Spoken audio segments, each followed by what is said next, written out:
মন্ত্রী হুঁশিয়ার হুঁশিয়ার হুঁশিয়ার মূল্যবৃদ্ধি রোধ করক রোধ করক রোধ করক মন্ত্রী সরকার হুঁশিয়ার হুঁশিয়ার হুঁশিয়ার বিজেপি সরকার লে লে ছে ছে লে লে ছে ছে এজওয়াইসিপি লং লিভ মূল্যবৃদ্ধি রোধ করক রোধ করক রোধ করক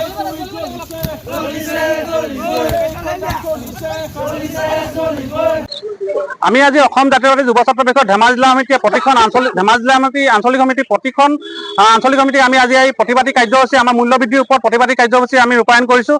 আমি এই প্ৰতিবাদী কাৰ্যসূচী সকীয়াই দিব বিচাৰিছোঁ অসমৰ মুখ্যমন্ত্ৰীক যে অতি শীঘ্ৰে মূল্যবৃদ্ধি ৰোধ কৰক, নহ'লে অনাগত দিনত অসম জাতীয়তাবাদী যুৱ ছাত্ৰ পৰিষদে এটা ভয়ংকৰ আন্দোলন কাৰ্যসূচী গ্ৰহণ কৰিব। আৰু এই মাহত আমি দেখিছোঁ অত্যাৱশ্যকীয় সামগ্ৰী লগতে ইন্ধনজাত তেল আপুনি 10 বাৰকৈ আমি মূল্য বৃদ্ধি মানে কৰা দেখিছোঁ। ইয়াৰ এটা বিবিধ ব্যৱস্থা কৰিবলৈ আমি মুখ্যমন্ত্ৰীক আহ্বান জনাইছোঁ, নহ'লে অসম জাতীয়তাবাদী যুৱ ছাত্ৰ পৰিষদ আৰু ৰাইজৰ সহযোগত আমি গণতন্ত্ৰ আন্দোলন কাৰ্যসূচী গ্ৰহণ কৰিম। অত্যাৱশ্যকীয় সামগ্ৰীৰ ওপৰত অসম চৰকাৰখনে বা ভাৰত চৰকাৰখনে নিয়ন্ত্ৰণ কৰিব পৰা নাই।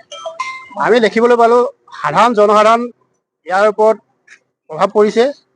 তাৰে আমি অসম জাতীয়তাবাদী যুৱ ছাত্ৰ পৰিষদ বৰলনি আঞ্চলিক সমিতিও আজি ইয়াৰ প্ৰতিবাদ কৰিছোঁ। অনাগত দিনত আমি ইয়াতকৈ জংগী আন্দোলন কৰিম বুলি ইয়াতে কথা দিলোঁ। আৰু অসম জাতীয়তাবাদী যুৱ ছাত্ৰ পৰিষদে ৰাইজৰ লগত সদায় আছে আৰু থাকিব।